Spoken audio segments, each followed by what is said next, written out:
Turk kinolarini ko'rganmisiz? Sizga hozir ko'rsatadigan joyim turk kinolardagi uylarni eslatadi. Siz esa like-dan ayamay bosib turing. Qani ketdikmi?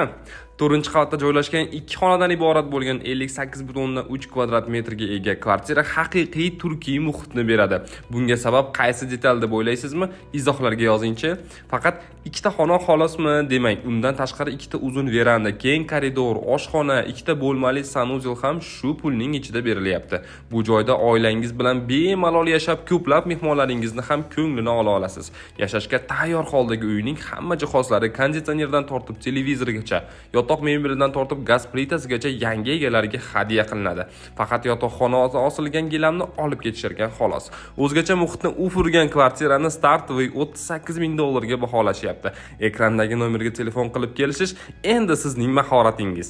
Manzilga kelsak, Kalinskiy massiv Orzu baliqxona orqasida joylashgan. Videoni turk kinolariga qiziqadigan tanishingizga jo'natish esdan chiqmasin.